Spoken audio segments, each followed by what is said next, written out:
Bom, vamos direto ao plenário do STF. Está começando a sessão desta tarde agora. A sessão ordinária do plenário do Supremo Tribunal Federal.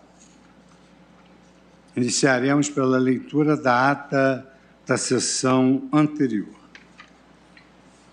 Ata da 7ª sessão extraordinária do plenário do Supremo Tribunal Federal, realizada por videoconferência em 18 de março de 2021.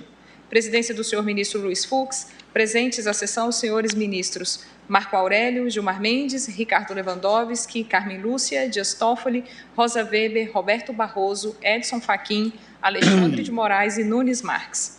Procurador-Geral da República, doutor Antônio Augusto Brandão de Aras, e Vice-Procurador-Geral da República, doutor Humberto Jaques de Medeiros. Abriu-se a sessão às 14h32, sendo lida e aprovada a ata da sessão anterior. Não havendo nenhuma observação, eu considero aprovada a ata da sessão anterior. Antes de chamarmos a continuidade de julgamento do recurso ordinário 979-962, da relatoria do ministro Roberto Barroso, eu gostaria de cumprir a obrigação que me comprometia na última sessão de relatar como fora a reunião para a qual os três poderes foram convocados para debater exatamente esse momento tão dramático da pandemia. Eu fiz aqui um pequeno manuscrito só para não esquecer de alguns detalhes.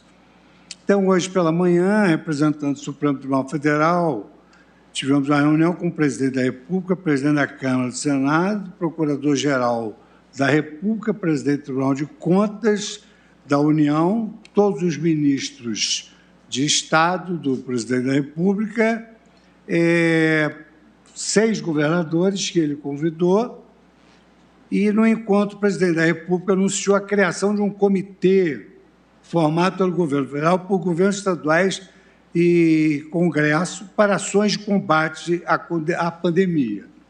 Conforme deliberado aqui neste plenário, nossa última sessão, ficou explícito na reunião que o Supremo Tribunal Federal não faria parte desse comitê, uma vez que nos cabe, a nós, do Poder Judiciário, aferir a legitimidade dos atos que serão praticados.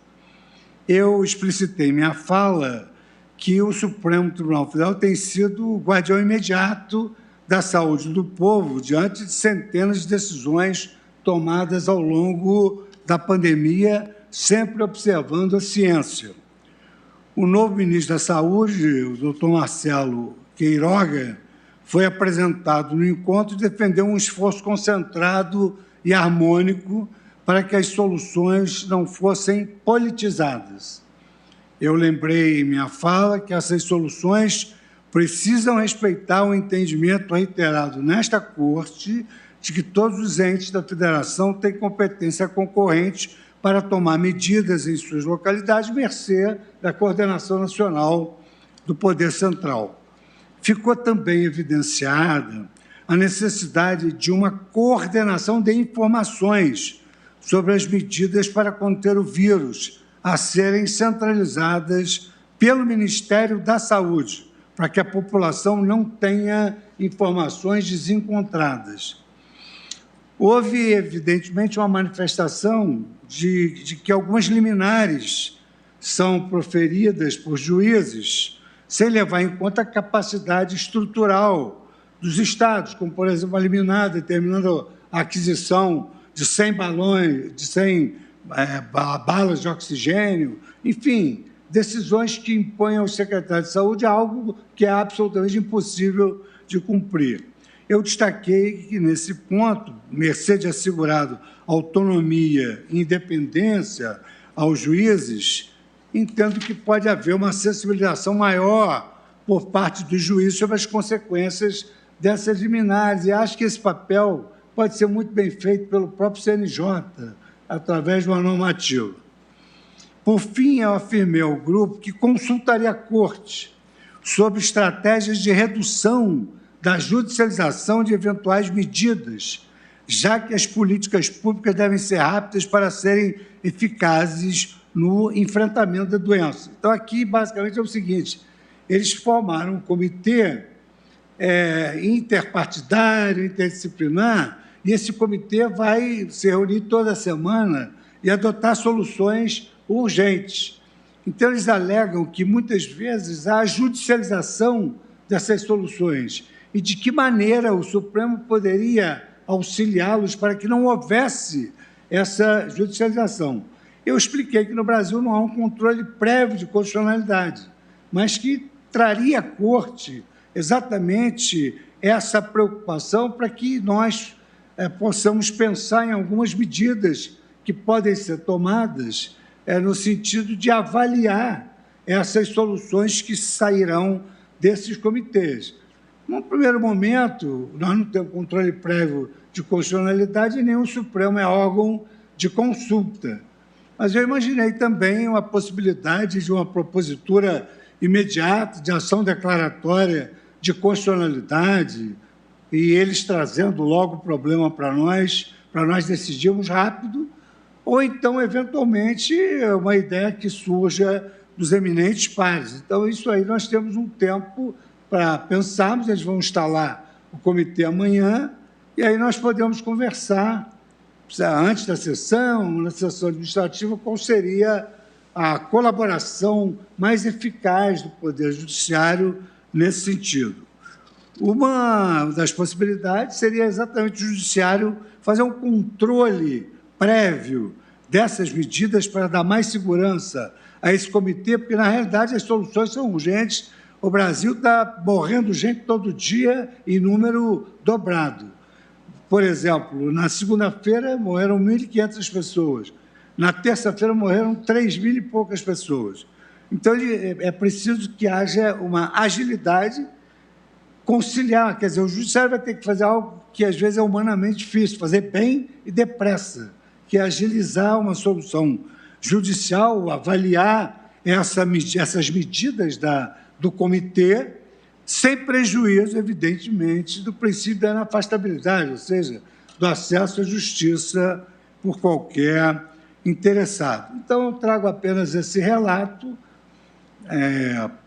sobre essa reunião e podemos iniciar, assim, entre nós, uns contatos para nós verificarmos o que é que nós podemos fazer nessa qualidade, tendo em vista a impossibilidade, pelo menos no ordenamento, do controle prévio de constitucionalidade. Mas, evidentemente, que nós podemos engendrar uma solução capaz de colaborar com o país, porque as medidas, inclusive judiciais, devem ser tão urgentes quanto as medidas tomadas na área médica. Alguém pediu a palavra, o ministro Toffoli. Boa tarde, presidente. Boa tarde às ministras, ministros, senhor Procurador-Geral da República, senhor Advogado-Geral da União, senhoras e senhores servidores, todos que nos acompanham. Senhor presidente, primeiro cumprimentar a posição de Vossa Excelência e que hoje traz o retorno da reunião e Vossa Excelência, de maneira transparente, trouxe para todos nós a sua preocupação com o nível e a esfera de participação nesse grupo e agora traz o relato.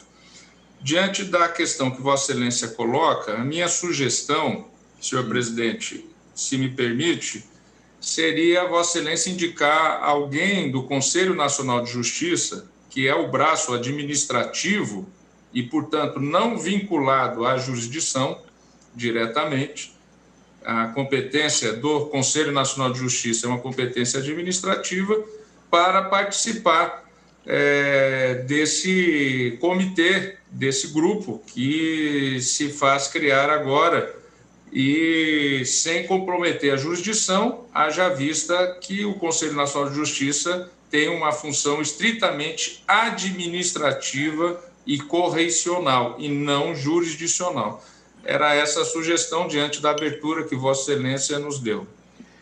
Ministro Toffoli, Vossa Excelência realmente tocou num ponto importante que eu imaginei também, porque no CNJ há ali um grupo ligado à saúde, e um dos integrantes, se eu não me engano, até a Candice Jobinha, ela é a integrante desse grupo. E nós temos tomado medidas nessa área também no Conselho Nacional de Justiça. Isso serviria, por exemplo, para nós orientarmos os juízes, tivessem cuidado na hora do deferimento do liminar, porque, evidentemente, os estados não têm condições, às vezes, de cumprir, e aí vem a ameaça de constrição pessoal do secretário de Saúde, sob pena de ser preso, fazer aquilo que ele não pode fazer. Mas a preocupação maior era exatamente pedir a Vossas Excelências que nós imaginássemos algo que pudéssemos colaborar em termos de aferição ágil das soluções que advêm desse comitê, porque eles vão se reunir toda semana. Foi um ambiente extremamente solidário. O ministro da Saúde recebeu um apoio irrestrito de todos. A postura foi absolutamente diferente, tanto que eu encerrei a minha fala dizendo que o que resultou da união foi o binômio exemplo e esperança. Ou seja, temos de dar o exemplo, que é o mais importante. O exemplo significa obediência à ciência. E a esperança com as medidas que vão ser tomadas de forma uníssona por todos os estados. O ministro da Saúde vai convocar um pool da inteligência médica do país. Enfim, a ciência será ouvida e nós não temos nem capacidade institucional nesse ponto. Então, só pediria aos colegas que nós pudéssemos pensar alguma solução para essa possibilidade, analisarmos com agilidade essas soluções. Numa conversa lateral com o presidente Rodrigo Pacheco, foi exatamente que ele procure formar nesse comitê uma composição multipartidária, porque o que a gente verifica hoje é que alguns partidos perdem no debate parlamentar e depois, então, vem ao Supremo para ser o sucedâneo da arena política. Isso é ruim para nós, até por falta mesmo de expertise que nós não temos em matéria médica. E se eles adotarem soluções, isso vai aliviar sobremodo o Supremo, porque o que o Supremo tem feito é determinar atuações. O Supremo não tem se imiscuído em matéria médica. O Supremo tem determinado atuações de compra de leitos, de UTIs, enfim. O Supremo tem atuado exatamente no tocante, principalmente as obrigações de fazer. Os exemplos são inúmeros. O ministro Lewandowski está super dedicado, o ministro Rosa também tem vários processos sobre isso. Então, eu aguardo depois uma oportunidade para nós conversarmos sobre isso. Agradecendo, então, a atenção dos senhores com relação a essa matéria. Pois não. Fico feliz de saber que, com um ano de atraso, resolveram montar uma comissão de especialistas e de médicos. Foi muito bom. Um ano de atraso e 300 mil mortos. Exatamente.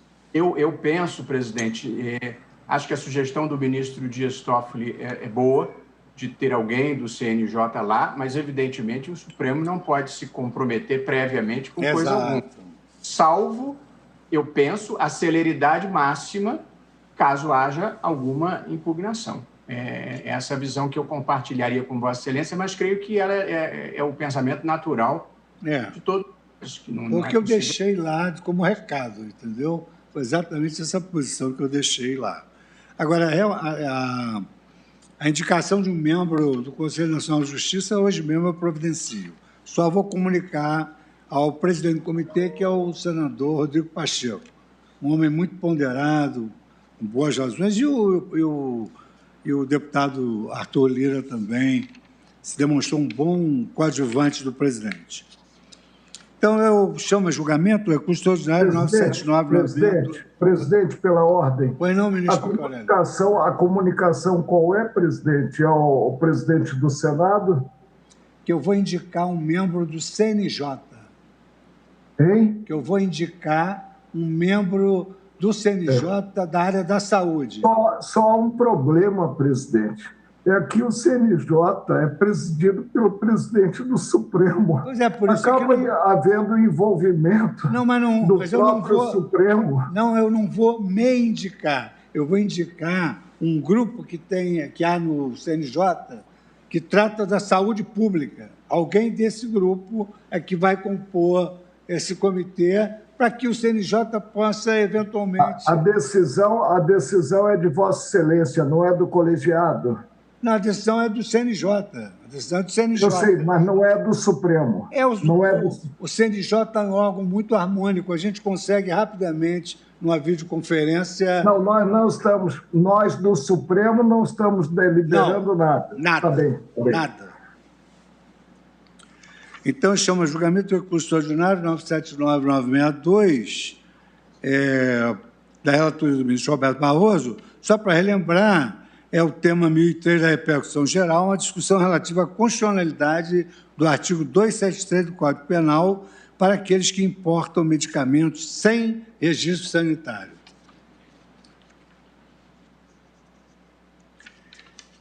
A situação, vou fazer uma resenha rápida.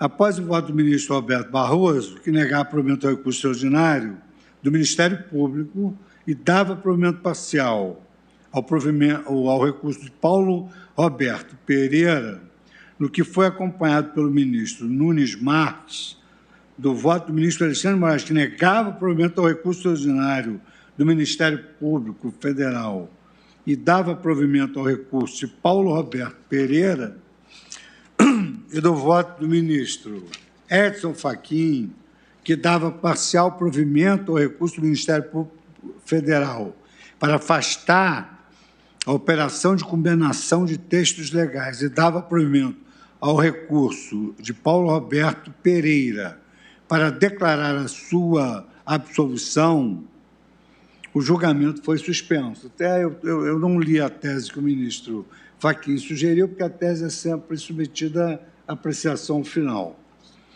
E de sorte que faltam votar Suas Excelências, a ministra Rosa Weber, o ministro Dias Toffoli, a ministra Carmen Lúcia, o ministro Ricardo Lewandowski, o ministro Gilmar Mendes, o ministro Marco Aurélio e, por último, eu, na qualidade de presidente. Então, eu passo a palavra à Sua Excelência, a ministra Rosa Weber, nossa vice-presidente. Obrigada, senhor presidente. Cumprimento Vossa Excelência, cumprimento os eminentes pares, o senhor Procurador-Geral da República, doutor Augusto Aras, o senhor Advogado-Geral da União, ministro José Levi, a todos, enfim, em especial cumprimentando os que na assentada anterior fizeram uso da palavra na tribuna virtual. E um cumprimento muito especial ao eminente relator, ministro Luiz Roberto Barroso, que, como sempre, trouxe um voto primoroso. Como pontuei na sessão da última quinta-feira, a controvérsia constitucional submetida a julgamento neste feito é muito rica, tem nuances expressivas e autoriza equacionamentos diversos, todos apoiados em sólidos fundamentos, como evidenciam os votos dos eminentes pares que me antecederam a partir do voto do ministro Luiz Roberto. Eu rememoro brevemente, de início, os fatos e os trâmites processuais, seja porque estamos retomando o debate nesta data, seja para melhor encadeamento do meu raciocínio.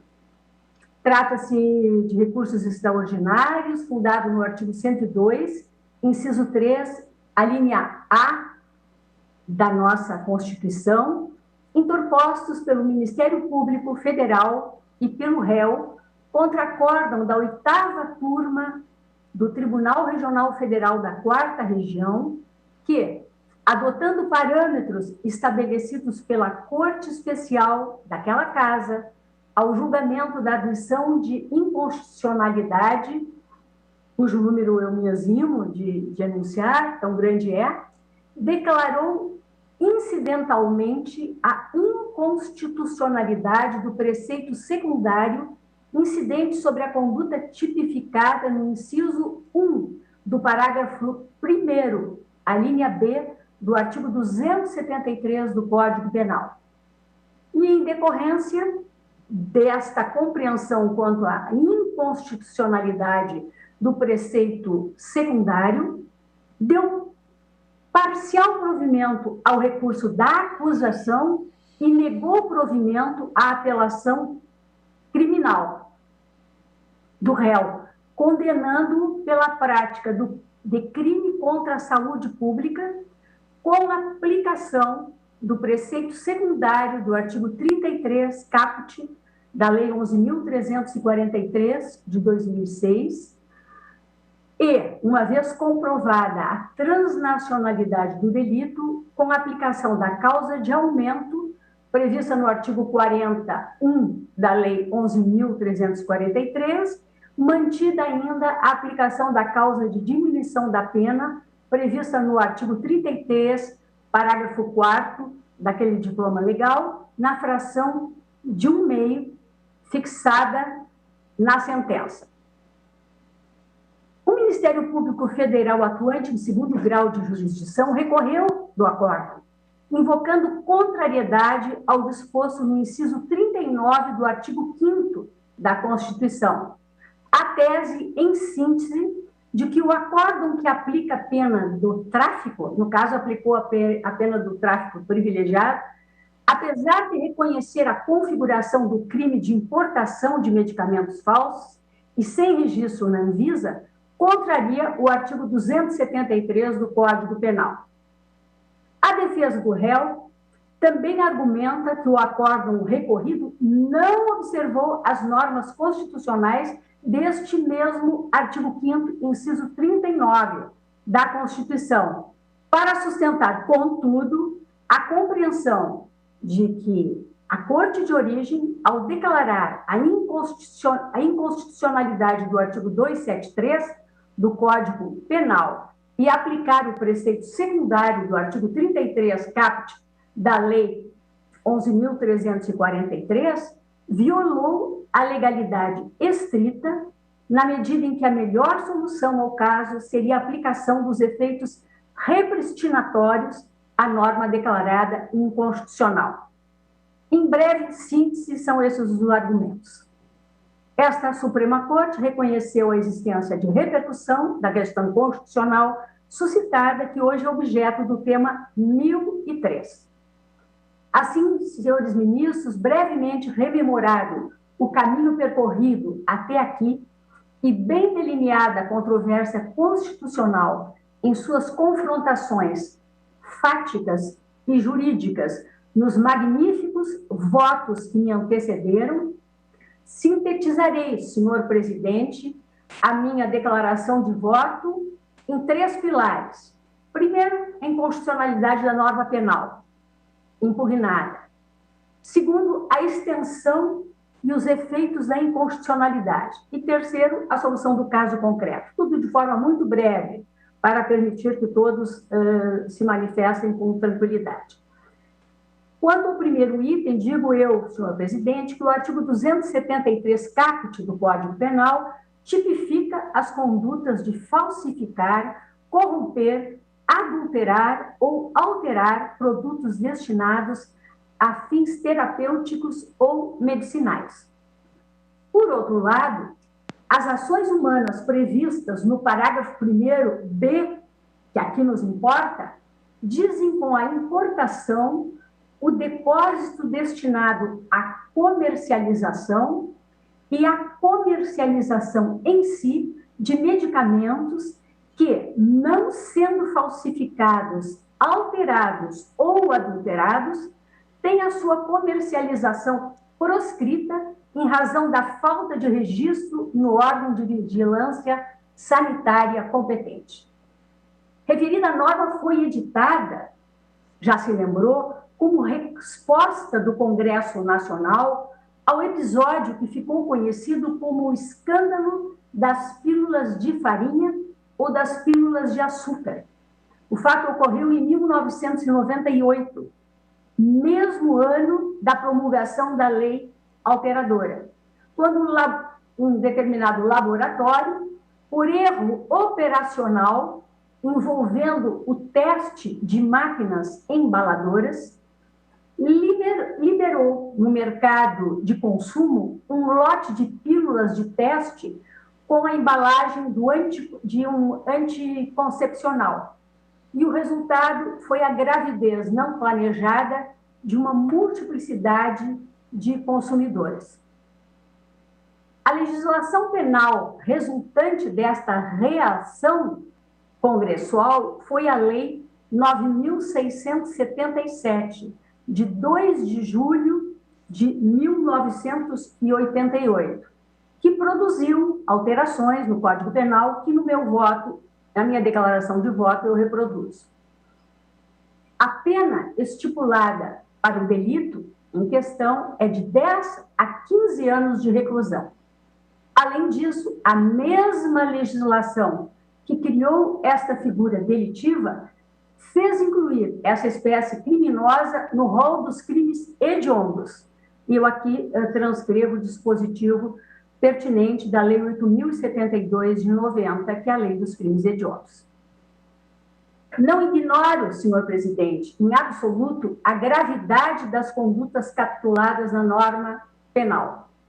A repercussão do episódio motivador da alteração legislativa sobre as vidas de mulheres em todo o país fala por si, denotando o acerto legislativo, a meu juízo, de incluir no rol de apenamento criminal condutas que geram inequívoco risco à saúde da população.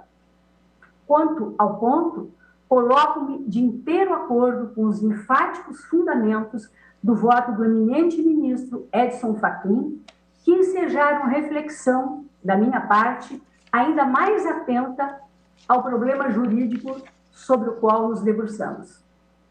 Vislumbro, contudo, senhor presidente, uma exceção desgarrada do episódio das pílulas de farinha e que, da maneira como posta na legislação, está a gerar um resultado desproporcional à afetação do bem jurídico tutelado pela norma. Refiro-me especificamente ao inciso 1 do referido parágrafo 1º, a linha B, do artigo 273 do Código Penal, reitero, que diz essencialmente com o descumprimento de normas administrativas do órgão de vigilância sanitária. Poucos são os casos, senhores ministros, que aportam na Corte com um consenso entre as partes incumbidas da defesa de espectros opostos da discussão.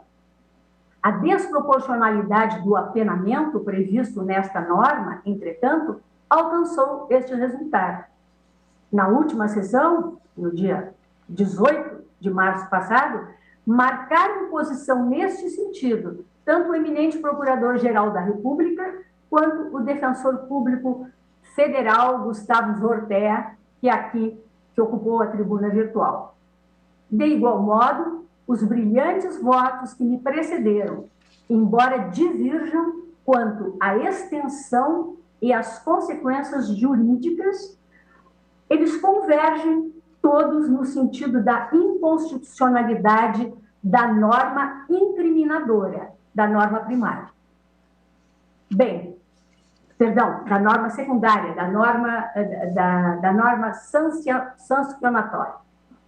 Bem por isso, minha intervenção neste ponto acompanha os fundamentos constantes dos votos que me antecederam. Como pontuou o ministro Luiz Roberto Barroso, aspas, se a lei trata com a mesma gravidade situações de reprovabilidade diversas, não há individualização da pena. A garantia da individualização da pena traz consigo um elemento vetorial que impõe proporcionalidade entre a repressão abstrata e a afetação causada ao bem jurídico tutelado pela norma penal. O descumprimento das normas do órgão de vigilância sanitária, contudo, no preceito em análise, além de expor o agente às medidas sancionatórias no plano administrativo, sujeita o infrator a um referencial de apenamento mais elevado do que aqueles previstos para o crime de tráfico de drogas, de homicídio simples, de homicídio culposo, de estupro, inclusive de vulnerável, e da extorsão mediante sequestro. Apenas para ficar com alguns exemplos que, de resto, já foram muito bem destacados nos votos que me antecederam, repito. Além disso, prossigo, equipara o apenamento de condutas bastante mais lesivas ao bem jurídico tutelado, ou seja, falsificação, corrompimento, adulteração ou alteração de produtos terapêuticos ou medicinais, com a mera falta de registro no órgão sanitário competente. Em determinadas incidências, o enquadramento nesse tipo penal decorre de comportamentos desprovidos mesmo de relevância criminal, a ponto de levar ao reconhecimento da insignificância do fato ou sua desclassificação para o crime de contrabando, como tem feito o Superior Tribunal de Justiça em diversos julgamentos que eu aqui, inclusive, relaciono. Mais recentemente, relembro, a Corte Especial do Superior Tribunal de Justiça reconheceu a inconstitucionalidade deste preceito secundário do artigo 273, em decorrência da desproporcionalidade da sanção penal prescrita para o delito. Aqui no voto eu vou transcrevendo as emendas e identificando os processos e respectivos relatores. Rememoro, senhor presidente, por oportuno, que a jurisprudência desta Casa admite o controle judicial das leis penais incriminadoras, havendo inclusive reconhecido a inconstitucionalidade do preceito secundário do crime de receptação qualificada por violação do princípio da proporcionalidade. E aqui eu reporto-me a acordo com o sempre brilhante da lavra do ministro Celso de Mello, no HC 102.094, julgamento em junho de 2010. Transcrevo a emenda e também consigno que é certo que, há alguns anos, essa Suprema Corte assentou não caber ao Judiciário intervir no mérito do juízo político-legislativo concernente à sanção penal cominada ao delito em exame, reputando que a questão debatida revelava ofensa reflexa ao texto constitucional, não legitimadora da instauração da via recursal extraordinária. Isso no recurso extraordinário 829.226 da nossa primeira turma e sob a relatoria de Vossa Excelência, ministro presidente. Mas, no ano de 2015, transcrevo a emenda do acórdão respectivo e prossigo dizendo que, não obstante, o reconhecimento posterior da repercussão geral pelo plenário sinaliza uma evolução jurisprudencial a legitimar o debate desobstruído da matéria, inclusive para, se o caso, rever as decisões fracionárias proferidas no âmbito das turmas. E, se não rever, pelo menos emprestar ao tema uma nova compreensão. A mim está claro, portanto, que o presente feito propicia o afastamento da incidência da norma impugnada nestes recursos extraordinários, ante sua inconstitucionalidade material, também reconhecida, repito, nos votos que me precederam. Em suma, a sanção penal prescrita para as condutas previstas no parágrafo 1º, a linha B do artigo 273, é manifestamente desproporcional, o que eiva a norma de inconstitucionalidade material. Acompanho, pois, aqui o voto do relator e de todos os que me antecederam ao não reconhecer rigidez constitucional ao preceito secundário ou sancionador impugnado. Vou pulando partes do voto para não gastar tanto tempo de Vossas Excelências. Digo eu que o segundo ponto, então, que se coloca, são os efeitos jurídicos desse reconhecimento de inconstitucionalidade. E estes efeitos jurídicos do reconhecimento de inconstitucionalidade é que suscitaram posições divergentes, merecendo, nos votos que me antecederam, propostas de resolução diversas. A primeira, trazida pelo eminente relator, ministro Luiz Roberto Barroso, que foi acompanhado pelo eminente ministro Nunes Marques, de aplicação do preceito secundário do artigo 334-A do Código Penal relativo ao contrabando. A segunda, a repristinação do preceito secundário do artigo 273 do Código Penal na redação anterior à Lei 9.677 de 98, divergência inaugurada pelo ministro Alexandre de Moraes. E a terceira posição, aplicação integral do artigo 273, contudo com interpretação conforme, para limitar sua incidência às hipóteses em que a conduta cause dano ou exponha a perigo concreto de lesão o bem jurídico tutelar. Posição trazida pelo eminente ministro Luiz Edson Fachin, que me levou também a um retorno de reflexão sobre o tema. Acompanho, todavia, senhor presidente, no ponto, com a devida vênia, a divergência aberta pelo ministro Alexandre de Moraes, dando ênfase ao princípio da legalidade estrita com a segurança jurídica que o anima. Nullum crime, nulla pena sine lege, vale dizer. Não há crime sem lei anterior que o defina, não há pena sem prévia cominação legal. Atribuo, pois, aplico efeito, aspas, repristinatório, a declaração de inconstitucionalidade do preceito secundário para que se aplique a pena prevista na redação original do preceito, ainda que o preceito primário, à época, não previsse o tipo importação de medicamento não autorizado pela autoridade sanitária.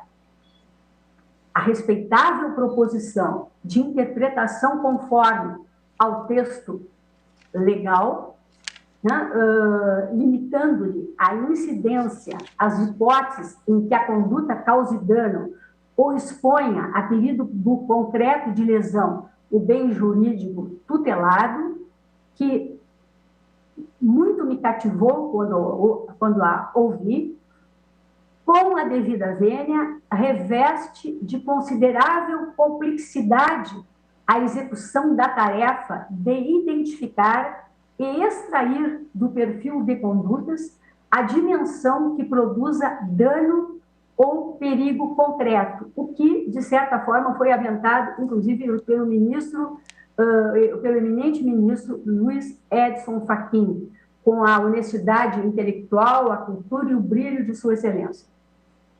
Parece-me, por outro lado, esbarrar a adoção desta tese, pelo menos com esse estudo que me permiti fazer nesse breve período, no fato de a exigência de registro em agência de vigilância sanitária de determinados produtos, emanada das leis 6.360 de 1976, artigo 12, e 6.437 de 1977, artigo 10, decorrer de um juízo administrativo de discricionariedade técnica que pressupõe competências em áreas específicas do conhecimento científico estranhas ao direito.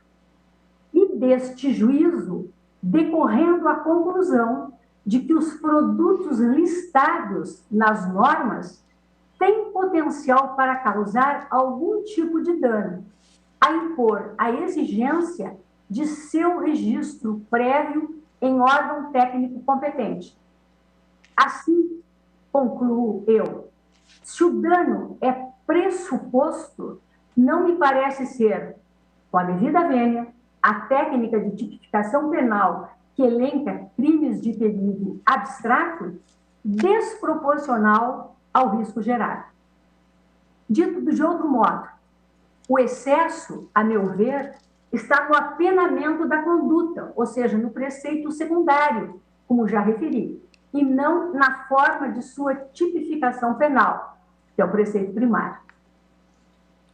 Aliás, o próprio voto do eminente ministro Edson Fachin, que nos brindou com lições preciosas sobre a maneira subreceptícia com que o dano pode ocorrer na vítima, que, ao contrário de uma deliberada aquisição de entorpecentes, quando se tem ciência de estar se expondo ao risco,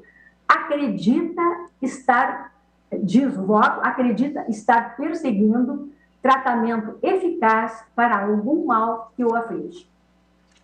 Em um olhar mais pragmático, a dificuldade de caracterização das situações de perigo concreto, a que antes me referi, também mitigam, repito, a meu juízo, contra a adoção da tese.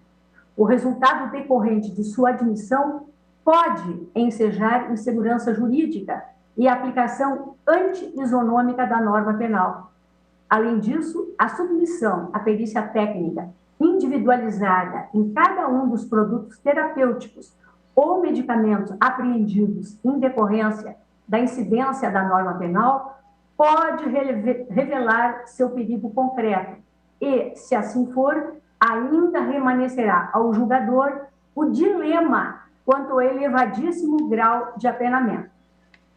Por isso, senhor presidente, eu reitero a posição que já externara na assentada anterior, endossando a proposição de equacionamento da matéria trazida pelo ministro Alexandre de Moraes, com aplicação de efeitos repristinatórios à declaração de inconstitucionalidade do preceito secundário do artigo 273, na redação anterior à Lei 9.677, de 1998, posição que, com a devida vênia, tem o mérito de prestigiar, na maior medida possível, a margem de conformação do legislador. Sendo assim, senhor presidente, em resumo, eu nego provimento ao recurso ministerial e dou provimento parcial ao recurso interposto pelo réu Paulo Roberto Pereira, nos termos do voto proferido pela divergência aberta pelo ministro Alexandre de Moraes, renovando o meu pedido de vênia ao eminente relator e aos que têm posição diversa. É o voto, presidente. Muito obrigado, ministra Rosa Weber. Eu ouço agora para o voto Sua Excelência o ministro Dias Toffoli. Senhor presidente, senhoras e senhores ministros, todos que nos acompanham, renovo os cumprimentos já apresentados anteriormente.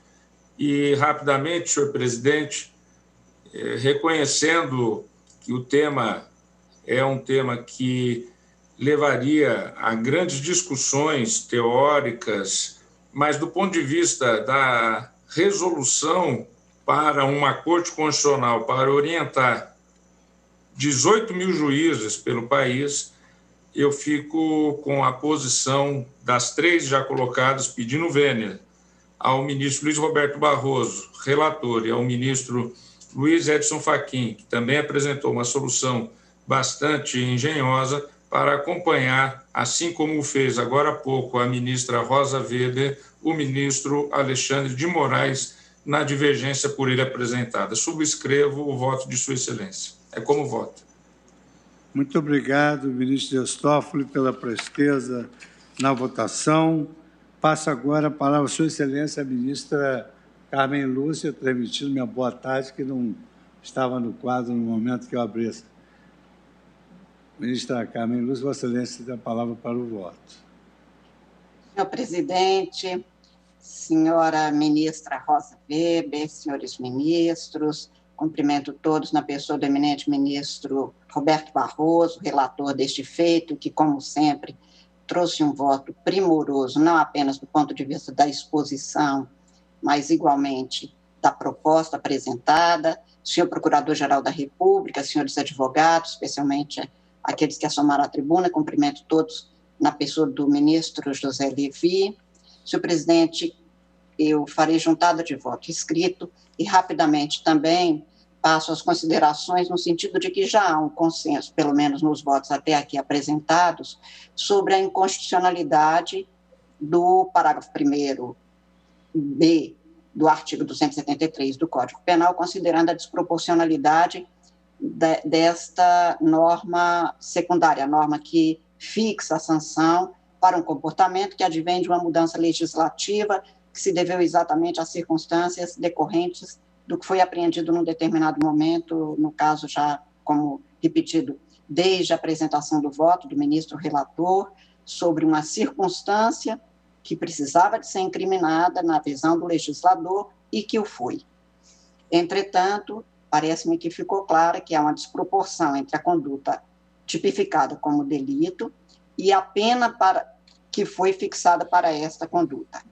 Também me ponho de acordo, cumprimentando não apenas a forma com que foi apresentada essa desproporção, mas exatamente a inconstitucionalidade nela tida, até porque, como disse o ministro Barroso em seu brilhante voto, impede-se uma individualização, pelo menos no que é o mínimo de um comportamento que nem sempre acarretará, e neste ponto faço um realce ao voto do ministro Edson Fachin, sendo de perigo abstrato, nem sempre terá, primeiro, o mesmo efeito concreto, o mesmo dano, até porque pode ser que nem tenha dano concreto, e por isso a interpretação conforme por ele proposta.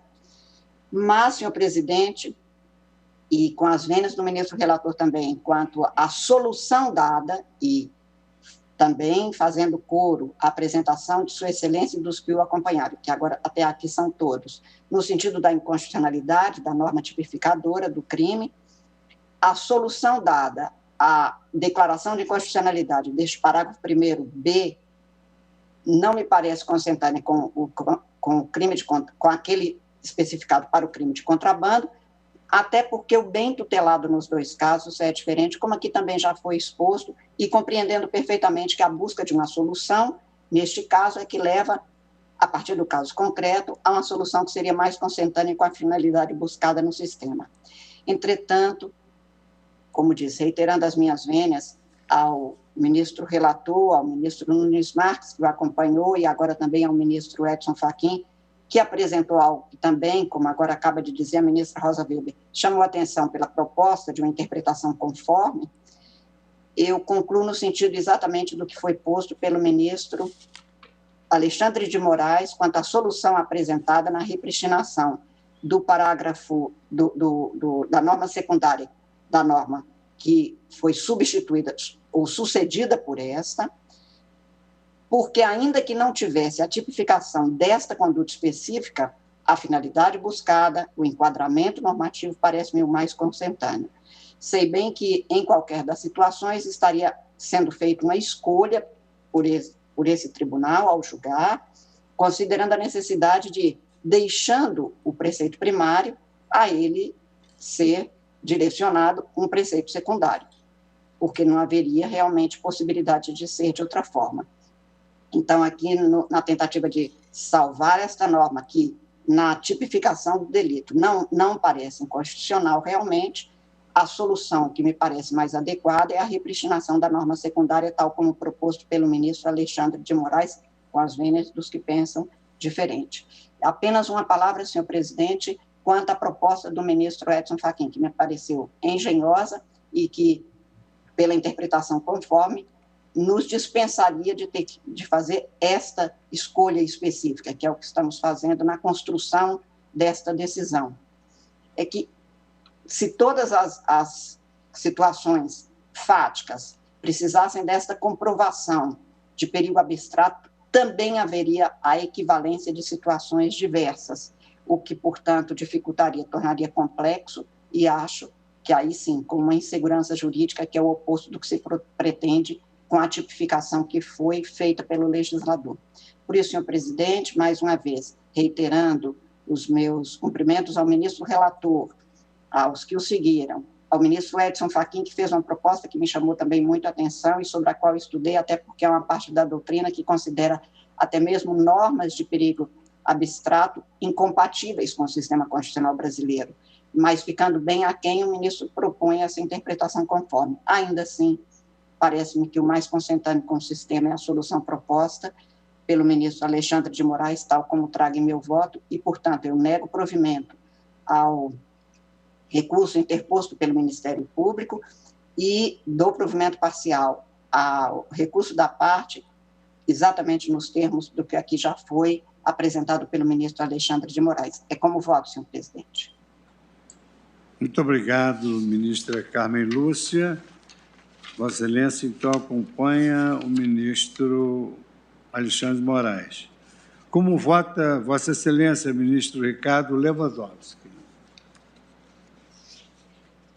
Boa tarde, senhor presidente. Boa tarde. Cumprimento a todos os presentes na pessoa de Vossa Excelência. Senhor presidente, no RE 600.817 de Mato Grosso do Sul, do qual eu fui relator e que foi placitado pelo plenário desta Suprema Corte, concluiu-se que não é possível a conjugação de partes mais benéficas de normas penais para criar-se uma terceira via, mesmo que seja para beneficiar o réu. Ministro Lewandowski, apenas pela ordem, Vossa Excelência está com o vídeo apagado. Ah, pois não. Desculpe, senhor presidente. Não, com tantos botões aqui a apertar, mas cumprimento novamente Vossa Excelência. Não, todos ouvimos. Pessoa, cumprimento todos os demais que nos assistem. E eu estava dizendo, senhor presidente, e permito-me reiterar o que assentava, é que no RE 600.817, no Mato Grosso do Sul, em que foi relator, nós assentamos, porque o plenário acompanhou o meu voto, nós assentamos que não é possível conjugar partes mais benéficas de distintas normas penais para criar-se uma terceira norma, mesmo que seja para beneficiar o réu. Esse entendimento, senhor presidente, foi acompanhado em outros julgamentos que também já foram citados aqui, e naquele meu voto também acabei fazendo menção a eles, e quero dizer também que a doutrina é praticamente uníssona nesse sentido. Há algumas divergências pontuais, mas a doutrina aponta nesta mesma direção. Então, senhor presidente, eu vejo que a pena do artigo 273, parágrafo 1º, inciso 1b, que prevê uma sanção de 10 a 15 anos para o comportamento que tipifica, no caso concreto, e permita-me insistir, senhor presidente, no caso concreto, a mim me parece, como já foi assentado aqui, é manifestamente desproporcional e irrazoável. Ademais, ele atenta contra o princípio da individualização da pena, que é um dogma, um direito da nossa Constituição cidadã. E eu queria lembrar, senhor presidente, que, no caso, eu aqui estou me valendo do acórdão, os denunciados Paulo Roberto Pereira, ora recorrente, e Maria Inês Toaldo Pereira, eram sócios gerentes de uma empresa denominada Comercial Toaldo de Medicamentos, e que se localizava na cidade de Santa Maria, no Rio Grande do Sul. E acabaram vendendo, na verdade, fizeram 4 transações de um medicamento chamado Alprostadil, de 500 mg, também denominado prostaglandina, ou também tem o nome comercial Prostin VR. E não tinham, fizeram essas vendas sem a anuência da Anvisa. E estas vendas foram feitas, interessantemente, para uma universidade e para 3 hospitais. O que significa que o remédio em si não era proibido. E, na verdade, esta empresa, do qual o recorrente era sócio, só não obteve o registro na Anvisa simplesmente porque não atualizou a autorização de funcionamento junto à Anvisa. Como ela não tinha renovado a autorização de funcionamento, ela não teve autorização para vender um produto que normalmente seria autorizado pela Anvisa, e é um produto absolutamente ilegal, pelo que aparentam os autos, tanto é que foi adquirido por uma universidade e 3 hospitais. Portanto, senhor presidente, a pena de 10 a 15 anos para o caso concreto, tendo em conta este comportamento, que não apresenta, digamos assim, uma maior repercussão sob o ponto de vista penal, sob o ponto de vista do prejuízo da sociedade, e claro que não pode ser aceito, não pode ser aplicado. Portanto, nós estamos assentando a inconstitucionalidade do preceito secundário, mas não do preceito primário, da tipologia, que me parece, e tenho a impressão que a todos pareceu, perfeitamente rígida do ponto de vista constitucional.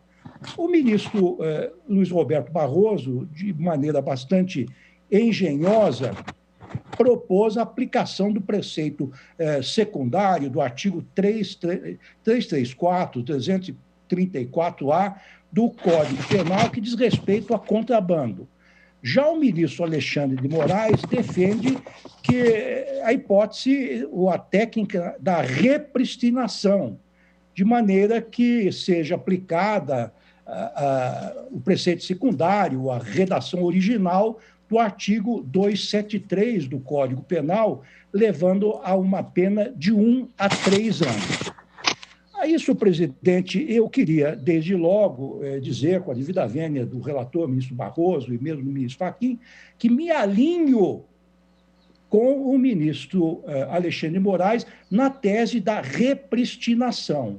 No entanto, senhor presidente, eu gostaria de fazer uma ponderação, que é a seguinte: e não me parece que o caso que estamos examinando seja favorável para que nós emitamos uma tese de repercussão geral. Porque se nós formos aqui ao preceito do Código Penal, que é justamente o que está em vigor, o artigo 273, que tem a seguinte redação: falsificar, corromper, adulterar ou alterar produto destinado a fins terapêuticos ou medicinais, pena de reclusão de 10 a 15 anos e multa. E se formos ao parágrafo 1º B, inciso 1, que estabelece que estão sujeitos às mesmas penas deste artigo aqueles que pratiquem as mesmas ações previstas no caput, sem registro quanto exigível no órgão de vigilância sanitária competente, eu penso que, neste caso, senhor presidente, é possível que existam hipóteses em que esta pena de reclusão de 10 a 15 anos é perfeitamente constitucional, razoável e proporcional ao delito. Imaginemos que alguém importe sem registro da Anvisa um medicamento supostamente adequado para a cura da Covid-19. E este produto é colocado no mercado e acarreta dezenas, centenas ou milhares de mortos. Será que esta pena de 10 a 15 anos de reclusão não seria algo razoável, algo aceitável, algo compatível com a vontade do legislador? Então, senhor presidente, pelo meu voto, eu acompanho o ministro Alexandre de Moraes na conclusão, por devida vênia do ministro Barroso e também do ministro Edson Fachin. No entanto, senhor presidente, eu guardo reservas quanto à edição de uma tese de repercussão geral, porque acho que a solução dada pelo ministro Alexandre de Moraes é consentânea para o caso concreto que estamos examinando, em que a conduta foi relativamente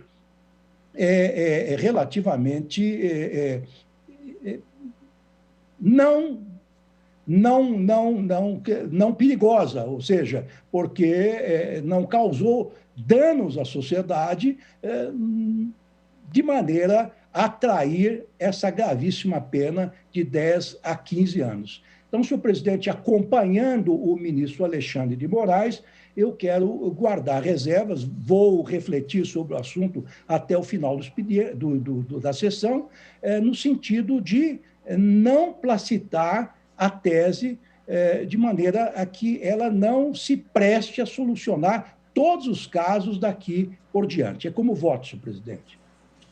Muito obrigado, ministro Ricardo Lewandowski, pela... Presidente. Pois não. Longe, evidentemente, de me contrapor nesse momento aos colegas que entendem melhor a repristinação. Eu apenas queria fazer uma observação. Na minha solução, eu não proponho combinar o tipo com o preceito secundário. O que eu digo é que se trata de contrabando, já que a norma especial caiu, aplica-se o tipo penal do contrabando. Portanto, eu não estou fazendo uma combinação de tipos que, como bem observou o ministro Ricardo Lewandowski, não tem sido essa combinação admitida pelo tribunal. Apenas me pareceu que, caindo o tipo específico, era melhor incidir o tipo genérico e não repristinar a pena, porque o tipo originário não contemplava essa hipótese. Evidentemente, eu entendo e respeito a posição dos colegas que divergiram, mas só para deixar clara a minha posição. Não é uma combinação de tipos, é um enquadramento em outra norma penal. Obrigado, presidente. Como vota, Sua Excelência, o ministro Gilmar Mendes? Boa tarde, presidente. Boa tarde, ministra Carmen, ministra Rosa, senhores ministros. Eu vou ser breve, presidente, diante já da configuração feita nos votos e pedindo todas as vênias ao ministro Barroso e ao ministro Fachin. Eu acompanho também a divergência encetada pelo ministro Alexandre de Moraes e acompanho também na tese fixada. Muito obrigado, ministro Gilmar Mendes. Como vota Sua Excelência, o ministro Marco Aurélio, nosso decano? Tempos estranhos. O Supremo tem a última palavra sobre a ordem jurídica constitucional. Tudo pode? Não. Supremo não pode tudo. O Supremo deve atuar em consonância com essa mesma ordem jurídica constitucional. O Supremo não pode criar o critério de plantão para a solução do caso concreto. Meu voto, tendo em conta uma esquematização da matéria, tem 5 tópicos. Começo dizendo, ainda não é um tópico, que no além, se é que isso é possível, o mestre de tantos mestres, René Ariel Dotti, deve estar com um quadro judicante vivenciado neste processo de cabelo em pé. Presidente, o que decidiu o Tribunal de Origem?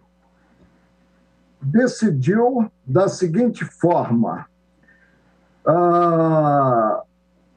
concluiu pela inconstitucionalidade do que teve como preceito secundário, e é uma expressão que eu não conheço em termos de direito, principalmente de direito penal. Concluiu pela inconstitucionalidade do preceito secundário do artigo 273 do Código Penal e deu parcial provimento à apelação do Ministério Público Federal e negou provimento à apelação do réu. Para quê?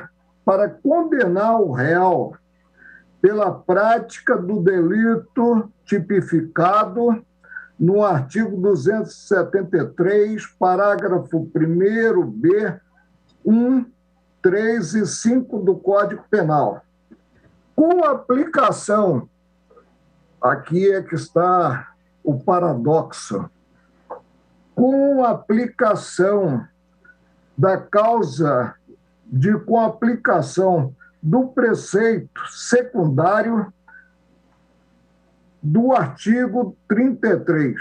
Gosta-se muito da expressão preceito secundário.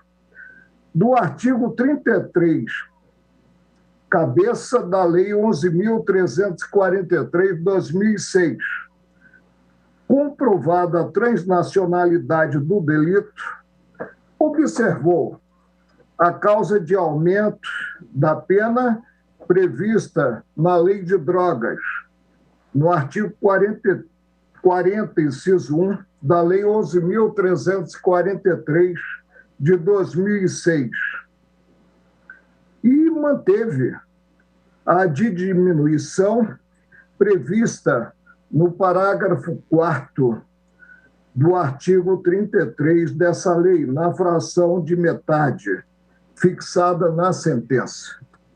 O Ministério Público recorre ao recurso extraordinário do Ministério Público, alega que o acordo recorrido contraria o disposto no inciso 39 do artigo 5º da Constituição Federal.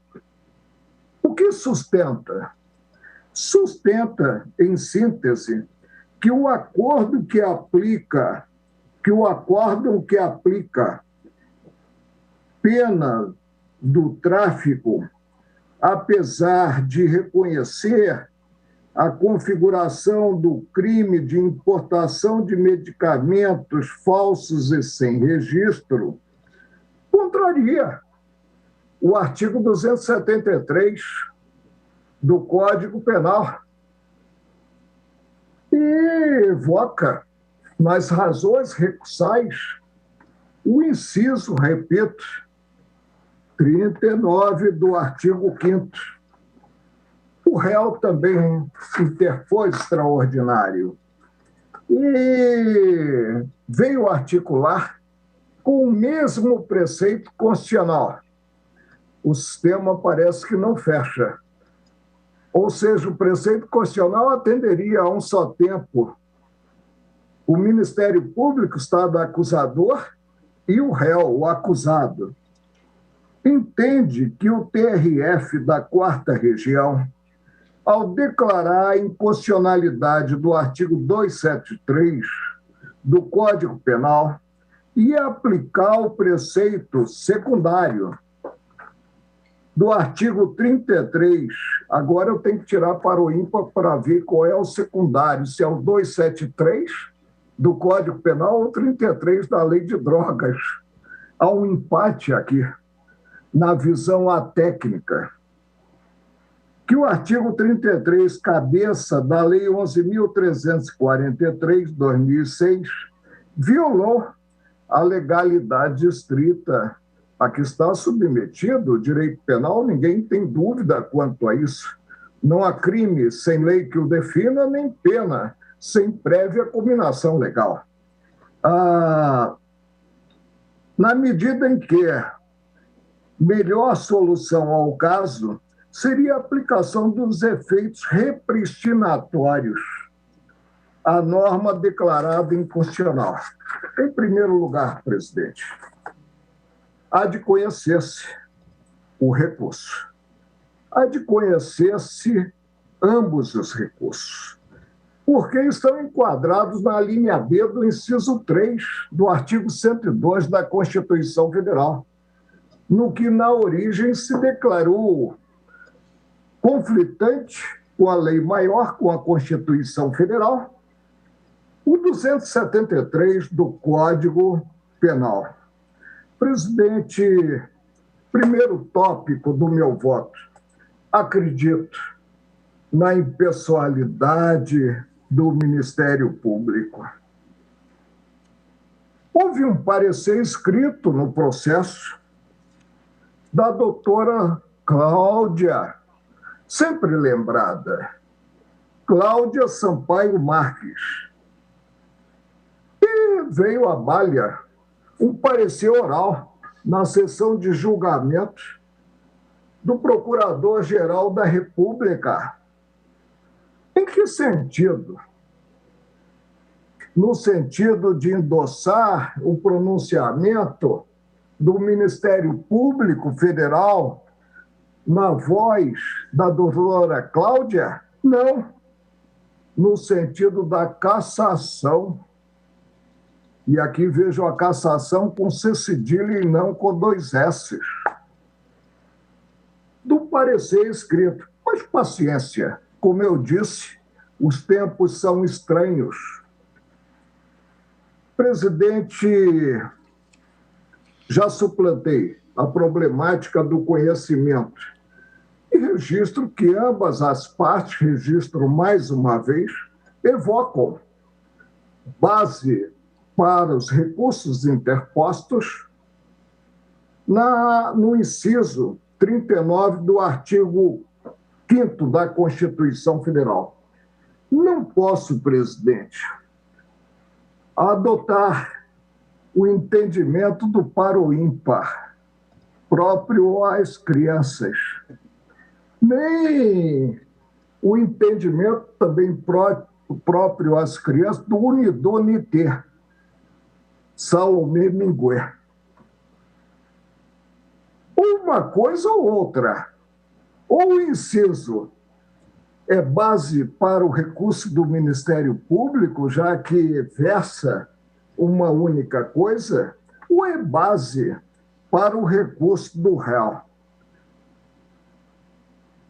É possível enquadrar o disposto no artigo 273b, parágrafo 1º,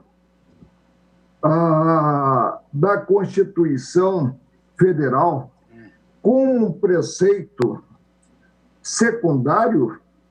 Não, presidente. Esse preceito do parágrafo 1º poderia consubstanciar um outro artigo.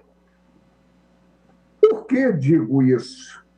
Porque no 273, que eu a essa altura já aponto como puro, se tem tipo penal. Tipo penal considerado 1, 2, 3, 4 núcleos. Fabricar, corromper, adulterar ou alterar produto destinado a fins terapêuticos ou medicinais. E aí se tem a apenação com um mínimo e um máximo, reclusão de 10 a 15 anos quanto à liberdade de ir e vir e multa. No parágrafo 1º-B, a meu ver, outro tipo, verdadeiro tipo penal, no que se aponta que está sujeito às penas do artigo 273, cabeça, quem pratica as ações previstas no parágrafo 1º em relação a produtos em qualquer das seguintes condições. Aí se tem quantos núcleos? Se tem 1, 2, 3, 4, 5 e 6 núcleos. Portanto, de início, afirmo que há 2 tipos penais e que o parágrafo 1º-B poderia muito bem estar em um artigo, claro, com uma redação diversa. Podíamos cogitar do crime de contrabando? Não, presidente, porque há um tipo específico para a espécie. E, de qualquer forma, os bens protegidos são diversos. No contrabando, o bem protegido é a administração pública, é o erário público, Já nos preceitos alusivos aos produtos medicinais, o bem protegido é a saúde pública. Adotou o regional o critério do conglobamento, somando normas penais diversas e chegando a um terceiro tipo, fugindo à legalidade estrita a que me referi, prevista em bom vernáculo, em bom português, na Constituição Federal. Juntou os tipos, fazendo surgir, vamos repetir a exaustão, um terceiro tipo estranho ao arcabouço normativo. Violou, sem dúvida alguma, violou o princípio constitucional, segundo o qual não há crime sem lei que o defina, nem pena sem prévia cominação legal. Se tem aqui falta de razoabilidade quanto ao que previsto no Código Penal, a resposta é desenganadamente negativa. Os representantes do povo brasileiro e senadores fizeram uma viável opção política normativa e, evidentemente, a pena para o caso concreto, ela decorre no que previsto para o tipo que é próprio à controvérsia, um mínimo e um teto, segundo as circunstâncias judiciais. Presidente, provejo o extraordinário do Ministério Público para reformar esse acórdão. E não julgo pela vez primeira, inclusive fixando pena, o processo crime. Provejo para assentar a insubsistência do conglobamento. Provejo para afastar.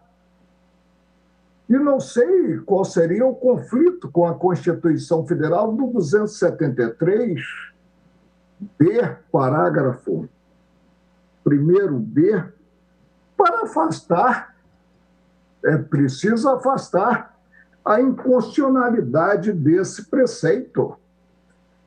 Vou lê-lo para realmente me convencer mais ainda do voto que estou a proferir. Está sujeito às penas deste artigo quem pratica as ações previstas no parágrafo 1º, vamos ver o parágrafo 1º, nas mesmas penas incorre quem importa, vende, expõe à venda, tem depósito para vender ou de qualquer forma distribuir ou entregar a consumo o produto falsificado, corrompido, adulterado ou alterado, em relação a produtos, e aí vem os núcleos desse verdadeiro tipo penal, que é o revelado pelo parágrafo 1º do a linha B do 273, como eu disse, estaria melhor geograficamente no Código Penal, num artigo próprio, específico, com 6 núcleos. Conclusão de meu voto. Provejo o recurso do Ministério Público e anulo o acórdão prolatado pelo 4º Regional e determino que outro julgamento ocorra porque não vou julgar pela primeira vez em sede extraordinária. Outro julgamento ocorra na instância ordinária, no bom sentido, e declaro o prejuízo, assento, portanto, a constitucionalidade do 273, como está no Código Penal, parágrafo 1º-B. Outro julgamento ocorra e declaro, com isso, o prejuízo do recurso interposto pelo réu. É como voto. Muito obrigado, ministro Marco Aurélio. O ministro Marco Aurélio abre agora, então, uma quarta posição, porque dá provimento ao recurso do Ministério Público, anula o acórdão, declara o prejuízo do recurso do réu e determina a baixa para novo julgamento. Não é isso, ministro Marco Aurélio? Ele está ocupando a cadeira que Vossa Excelência ocupa diante dessa dispersão. Não, mas eu estou perguntando se eu fui fiel em relação à sua posição, né? Vossa Excelência deu provimento ao recurso do Ministério Público e afastou a inconstitucionalidade e anulou o acórdão, determinando que outro seja proferido e a forciore para que outro seja proferido, afastado o conglomeramento e a declaração de inconstitucionalidade do 273, parágrafo 1º-B. Essa função de presidente é uma função confortável, porque é possível, muito embora não seja possível conjugar textos diversos, como nós já decidimos aqui, para chegar a uma determinada conclusão, eu posso aproveitar argumentos que foram aqui utilizados. E me chamou a atenção um argumento utilizado pelo ministro Ricardo Lewandowski, que, na verdade, há medicamentos e medicamentos. Então, há inúmeros casos de medicamentos não autorizados pela Anvisa que foram expostos à venda e que geraram a morte de inúmeras pessoas. Mais recentemente, nessa área de esportes, a introjeção de alguns anabolizantes e na área da cosmética, a introjeção no corpo humano de algumas substâncias levaram a danos gravosos, irreparáveis, a pessoas que foram internadas, tiveram sepsemia e faleceram. Então, o problema não é só a pílula de farinha, o problema é a potencialidade desses medicamentos poderem trazer realmente danos irreversíveis. Então, esse argumento me deixou extremamente convencido, não só que, na prática, isso pode efetivamente ocorrer, ministro Lewandowski, como também ele, digamos assim, justifica a opção legislativa da apenação tão grave como se referiu o ministro Edson Fachin e o ministro Marco Aurélio. Sucede que, em sendo constitucional, porque aqui está com todas as letras, está sujeito às penas deste artigo quem pratica as seguintes ações, sem registro, quando exigível, no órgão de vigilância sanitária competente. Então, expõe a risco, é um crime de perigo abstrato, mas é um crime de extrema severidade. Esse exemplo que o ministro Lewandowski, não precisamos chegar a isso, ministro Lewandowski.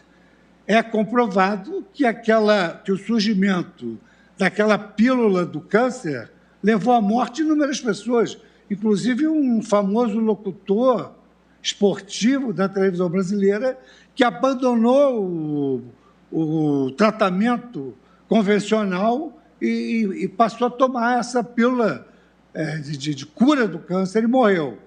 Então, eu entendo que há casos e casos. E, efetivamente, essa pena fixada pelo legislador é verdade, ela é contemporânea à época da questão da pílula de farinha, que rompeu completamente, digamos assim, a programação de um casal com relação à constituição da sua família, pessoas que não tinham condições de formar uma família e que a mulher acabou engravidando exatamente iludida pela propaganda enganosa dessa pílula. Então, eu também entendo a semelhança do ministro Fachin e do ministro Marco Aurélio, que o tipo é constitucional. E ele é constitucional porque acho que o judiciário, nesse momento, deve prestar uma deferência ao legislador. Ele fez essa opção legislativa. Só que, e aqui um argumento muito significativo do ministro Edson Fachin, só que, como a pena é tão grave, é preciso comprovar que a parte agiu com o dolo e a parte agiu com a finalidade de causar essa lesão ao bem jurídico protegido. E como é que se faria isso no juízo criminal? Através de uma perícia. Sucede que, no Brasil, há venda de medicamentos similares, que são vendidos nas farmácias. Aqui apenas se trata de um medicamento que não está registrado na Anvisa, mas que não traz esse perículo que se refere ao artigo 273. E não houve essa prova que poderia ser feita através até de uma perícia, para impor uma condenação tão severa. Então, eu peço também, vendem as opiniões em contrário, mas já está formada a maioria em torno do voto do ministro Alexandre de Moraes, para acompanhar o voto de Sua Excelência, o ministro Edson Fachin. Então, eu proclamo o resultado, a Corte, por maioria, e eu menciono o ministro Alexandre de Moraes... Presidente, desculpe interromper a proclamação, mas há um ponto, eu conversei aqui com o ministro Alexandre de Moraes, até porque eu estava disposto a dar o meu voto, porque considero que a questão mais importante seja a declaração de inconstitucionalidade desse preceito secundário pela desmedida que ele representa, e quanto a isso estamos todos de acordo. E, portanto, eu iria reajustar o meu voto, declarada a inconstitucionalidade, aplicarmos não o dispositivo de contrabando, como eu propusera, mas sim repristinar o preceito secundário originário do artigo 273, que era o que eu havia entendido ser a posição do ministro Alexandre de Moraes. O caso concreto aqui versado é de importação de medicamentos sem registro. Portanto, na minha visão, essa é a única questão que nós estaríamos enfrentando. A tese proposta pelo ministro Alexandre de Moraes substituiria o preceito secundário de todo o dispositivo, inclusive falsificação, corrupção, adulteração ou alteração do medicamento. Sim. E quanto a isso, eu não posso reajustar porque eu não estou de acordo e não estou seguro que todos tenham entendido assim, porque eu não tinha entendido assim. Presidente. Portanto, se a posição do ministro Alexandre de Moraes for a repristinação do preceito secundário do artigo 273, no caso de importação sem registro, eu reajusto o meu voto e acompanho Sua Excelência. Mas se estender às outras previsões de falsificação e adulteração, aí eu não posso acompanhar porque não penso assim e não estou seguro se os demais colegas também pensam assim. Pois não, ministro Alexandre, com prazer. Presidente, aqui, todo respeito ao ministro Barroso, me parece impossível o mesmo tipo penal ter dois preceitos secundários. Nós vamos estar aqui gerando uma insegurança jurídica tremenda. Até porque, e o tipo penal, é claro, artigo 273, caput, e aí vem a pena. E aí o parágrafo 1º diz, nas mesmas penas incorre quem, e por assemelhação, nas mesmas penas. Ora, nós iríamos estar criando, nós iríamos estar legislando, nós iríamos estar dizendo, olha, para essas condutas, eu acho que não repristina. Para as outras condutas, repristina. Para essa, para o artigo, parágrafo 1º, artigo A, no tocante a essa ou aquela, repristina. Não. O que foi a repercussão geral, me parece, se a norma é ou não inconstitucional. Se a norma for inconstitucional, por irrazoabilidade, obviamente, aqui, o caso concreto é um, mas se a norma for inconstitucional, repristina o preceito secundário inteiro. Como, de resto, na verdade, me pareceu ter sido inicialmente a propositura do ministro Luiz Roberto Barroso em relação à questão do contrabando. Tudo viraria contrabando. Então, o que me parece aqui é que nós não podemos mesclar. Nós vamos estar mesclando os dois preceitos secundários, gerando uma dificuldade para quem aplica a lei. Aqui uma observação, porque a observação feita pelo ministro Ricardo Lewandowski e por Vossa Excelência, presidente, e anteriormente pelo ministro Fachin, observações importantíssimas, mas importante dizer que o crime de perigo abstrato, ele não impede a responsabilidade pelos crimes consequentes. Ou seja, quem importou um medicamento, como citado pelo eminente ministro Ricardo Lewandowski, quem importou um medicamento para a Covid, sobre a promessa de curar a Covid, se isso gerar inúmeras mortes, a pessoa responde pelo 273 e, havendo nexo de causalidade e comprovação, responde pelas mortes.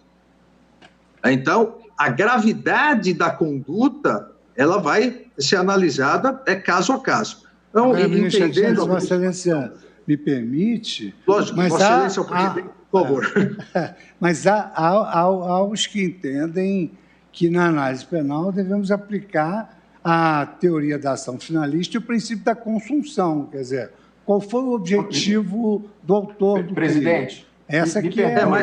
Mas a consunção é quando o crime meio que é exigível para o crime fim, o que não é o caso aqui. Aqui são dois crimes autônomos, porque alguém pode importar e a outra pessoa pode vender e pode acarretar as mortes. Mas isso, caso a caso, ser analisado. Agora, na questão específica, até para não tomar muito tempo no tribunal, eu mantenho, eu ouvirei as demais opiniões, eu mantenho a necessidade declarando a inconstitucionalidade da reclusão de 10 a 15 anos, da repristinação do preceito secundário original.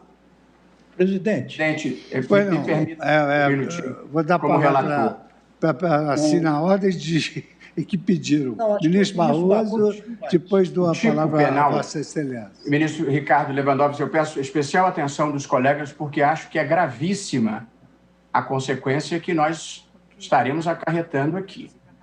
Houve uma mudança legislativa e se criou o tipo penal do caput do artigo 273. Pediria aos colegas que acompanhassem comigo, se possível, com a lei na mão. Caput do artigo 273. Falsificar, corromper, adulterar ou alterar produto destinado a fins terapêuticos ou medicinais. Isso é o caso da empresa que, em lugar de colocar o princípio ativo do antibiótico, coloca farinha e a pessoa está tomando o antibiótico achando que está se curando da bactéria e não está. Sim. Isso é gravíssimo. E aí previu uma pena de 10 a 15 anos e multa. Depois vem o parágrafo 1º, letra B, e diz: está sujeito às penas deste artigo quem pratica as ações previstas no parágrafo 1º, em relação a produtos em qualquer das seguintes condições, sem registro, quando exigível, no órgão de vigilância sanitária. Portanto, o parágrafo 1º-B prevê um tipo novo, importação de medicamentos sem registro, e remete à pena de 10 a 15 anos. A pena de 10 a 15 anos para importação de medicamentos sem registro é absurda, como todos nós entendemos. Mas eu não considerei, porque o caso não é esse, o caso é de importação sem registro, eu não considerei que a pena seja desproporcional para falsificação de medicamento. Porque para falsificação de medicamento talvez não seja desproporcional, mas essa não é a discussão. O caso concreto na origem é a importação de um medicamento para disfunção erétil e que não tinha registro na Anvisa. Não dá para comparar esse crime com falsificar um antibiótico ou falsificar um medicamento para combater o câncer colocando placebo. Portanto, o que eu considerei desproporcional, porque é o caso concreto, é a importação sem registro. E aí, aplicar uma pena de 1 a 3 anos, como propôs o ministro Alexandre, em vez de uma pena de 2 a 5, ou 4 ou 5, como propus eu, que era de contrabando, eu não vejo maior consequência. Mas aplicar uma pena de 1 a 3 anos para falsificação de medicamento, adulteração de medicamento, aí eu considero que a pena não é desproporcional. A desproporcional é você penalizar com 1 a 3 anos a falsificação de medicamento. Portanto, e aqui na linha do que preconiza o ministro Marco Aurélio, desde que eu entrei no tribunal, de a gente fazer a tese de repercussão geral mais parecido com o caso possível, o caso só cuida de importação de medicamentos sem registro. Não tem porquê nós produzirmos uma consequência que vai afetar a falsificação e a adulteração, que são condutas de gravidade muito maior.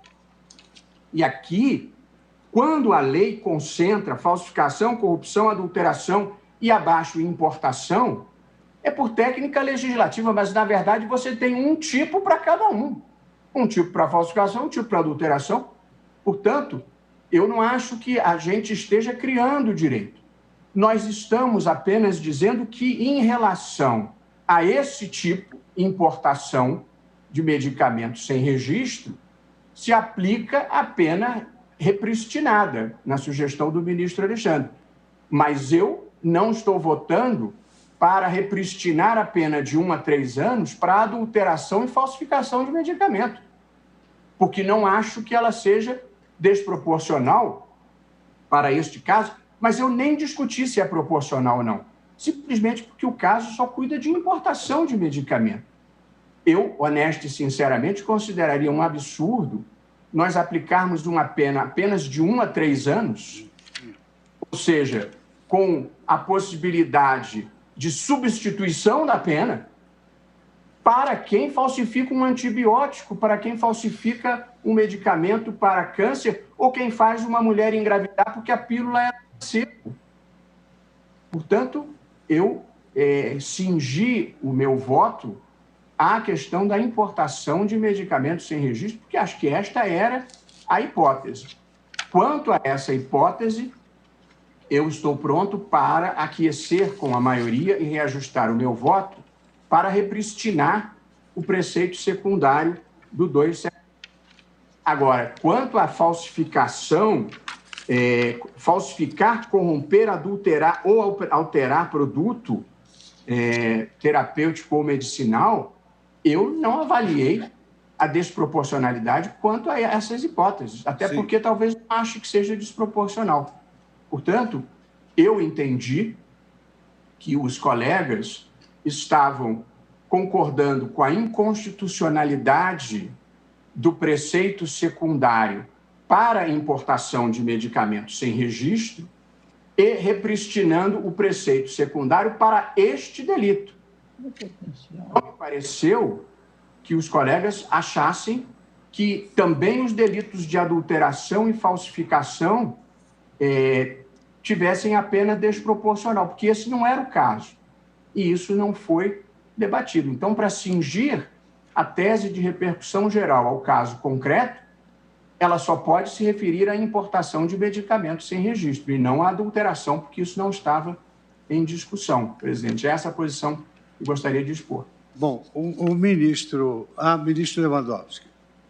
Presidente, eu ouvi com atenção todos os argumentos e eu gostaria de insistir um pouco no meu ponto de vista, que eu, com a devida vênia, acho uma certa demasia nós considerarmos inconstitucional tout court, para todos os casos, o preceito secundário do artigo 273, parágrafo 1º-A, 1º-B, inciso 1º. Nós não podemos dizer que a pena que o legislador escolheu de 10 a 15 anos de reclusão e mais multa é desproporcional para uma hipótese, em tese, de alguém que importa e vende um medicamento sabidamente nocivo à saúde e que tem um alto grau de potencial de lesividade. Então, o que nós estamos fazendo com essa tese de repercussão geral? Nós estamos declarando inconstitucional para todos os casos, para os casos leves e os casos gravíssimos, essa pena que o legislador escolheu, como Vossa Excelência bem ressaltou, quer dizer, nós temos que prestar uma deferência ao legislador. Muito bem. Agora, concordo com o ministro Alexandre de Moraes e com os demais que o seguiram, eu também o segui nesse aspecto, que no caso concreto, a pena é clara, evidentemente inconstitucional. Porque o que aconteceu no caso concreto? Uma empresa, diria até tradicional no ramo de importação de medicamentos, deixou de renovar a licença de funcionamento. E só por causa disso, ela não conseguiu o registro para importar um medicamento que tem livre curso no mercado. Tanto é assim que foi fornecido para uma universidade, certamente para o hospital universitário e para outros hospitais. Foram 4 vendas. Então, na verdade, o potencial lesivo da conduta foi baixíssimo. Até porque muitas empresas deixam de renovar a licença de autorização em funcionamento.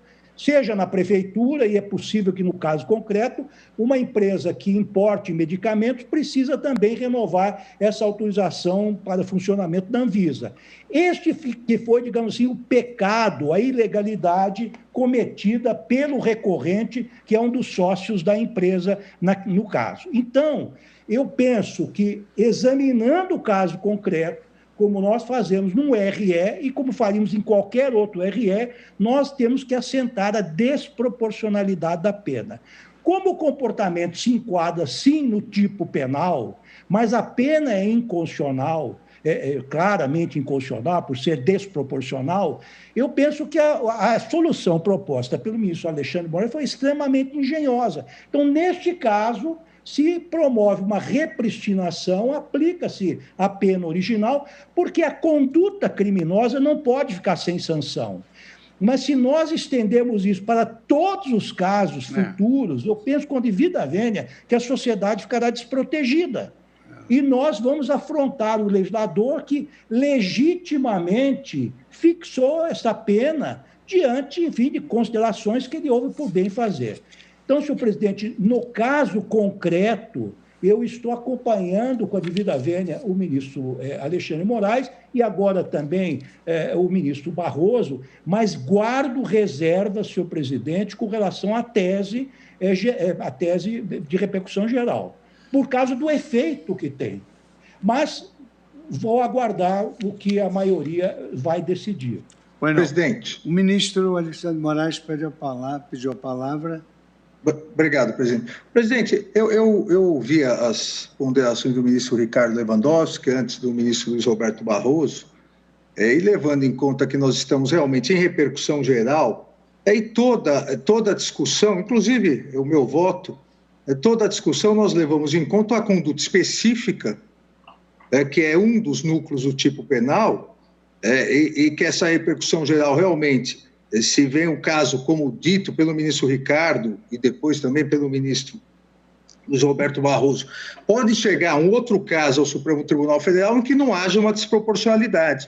Aqui nós, então, não estaríamos afastando já de cara que em todas as outras condutas não poderia existir uma inconstitucionalidade. Não estaríamos fazendo isso.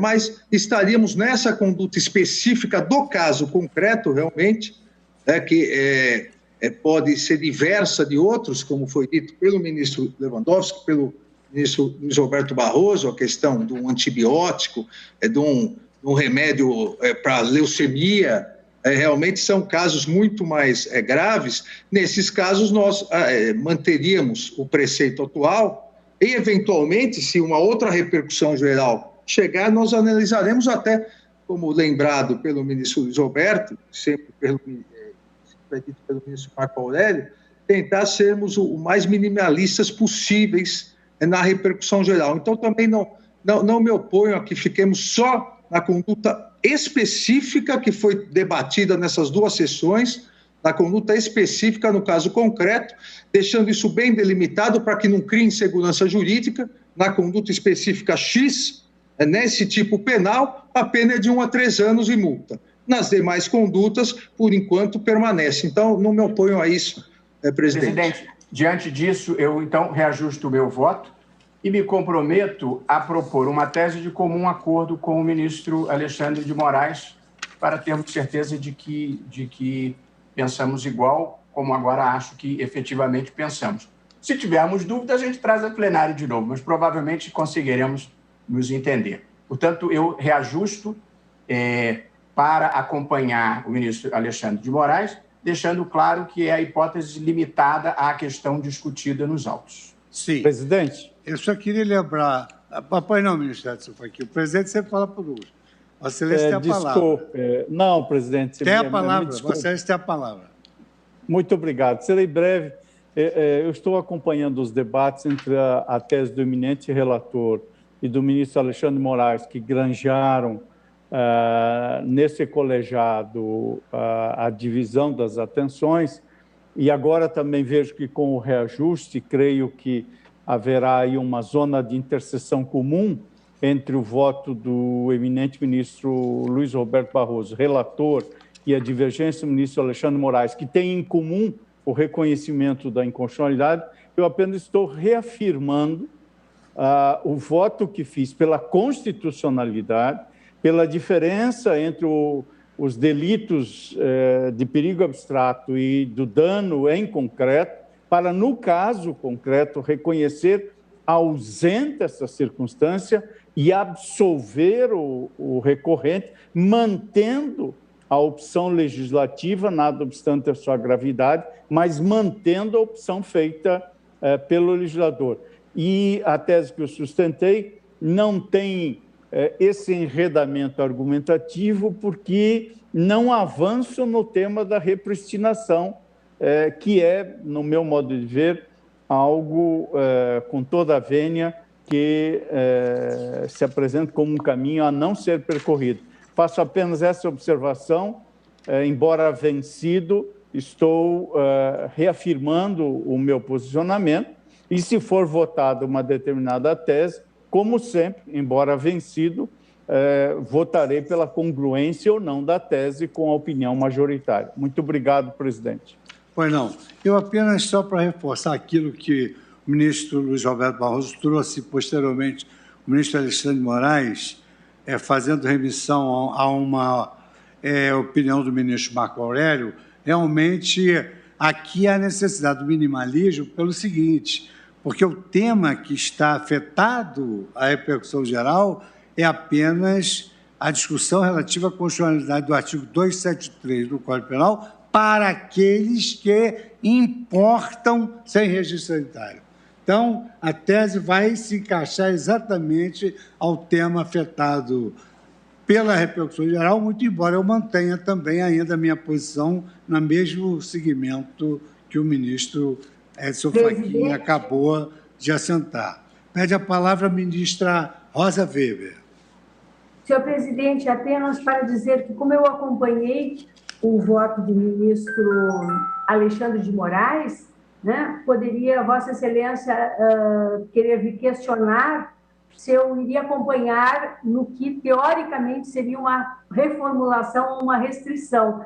E o que eu quero dizer é que eu havia compreendido o voto do ministro Alexandre de Moraes no sentido de que restrito ao inciso 1 do parágrafo 1º-B do artigo 273 do Código Penal, ou seja, na linha que foi agora defendida pelo ministro Luiz Roberto Barroso. Então, eu fico muito feliz que o ministro Alexandre, né, faça essa restrição, porque tenho sempre adotado também seguido a corrente minimalista no exame da repercussão geral. Então, eu estou plenamente de acordo, presidente. Muito obrigado, ministra Rosa Weber. Apenas para o desencargo de consciência, como o ministro Nunes Marques seguiu prontamente o ministro Barroso, eu pergunto se Vossa Excelência faria algum ajuste ou manteria a sua posição? O ajuste, senhor presidente, e a intervenção da ministra Rosa Weber é exatamente no mesmo sentido que faria, porque a minha dúvida seria todo o parágrafo 1º-B, mas, pelo visto, se restringe ao inciso 1 do parágrafo 1º-B, que diz respeito tão somente à importação. Então, mesmo o apenamento ficando mais brando, eu também ajusto meu voto. Então, eu vou proclamar o resultado. A Corte, por maioria, e aqui eu vou me valer da redação que foi remetida pelo ministro Alexandre Moraes, a Corte... Não vai funcionar, porque a redação do ministro Alexandre é a mais abrangente. Aqui nós conviemos agora... Não, o dispositivo só, né, presidente? Não em relação à tese, só o dispositivo. Okay. Não é a tese, não, só o dispositivo. Tá certo. Só para proclamar o resultado, depois vem a tese.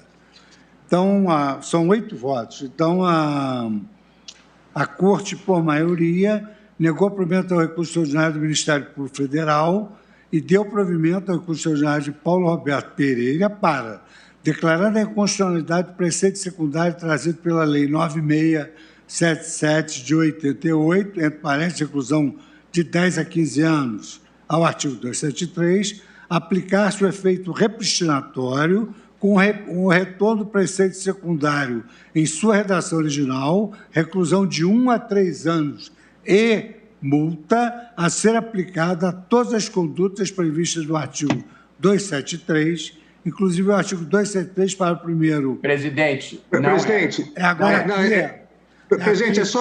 presidente, permite a adequação? Claro. Adequação, Não, a adequação ficaria, presidente, se me permite, agora assim... todas... Aplicando-se o efeito repristinatório com o retorno do preceito secundário em sua redação original ao artigo 273, parágrafo 1º, letra B, inciso 1, na conduta de importar. Peraí. Que é a própria conduta de importar, o inciso 1º. Isso. Dizendo de outra forma, talvez direta, é inconstitucional a aplicação do preceito secundário do artigo 273, parágrafo 1º, B, inciso 1, a hipótese de importação de medicamentos sem registro, devendo-se, neste caso, repristinar preceito secundário do artigo 273. Eu mando por escrito para a nossa secretária, presidente. Então, perfeito. Então, ótimo. Facilita a proclamação do resultado.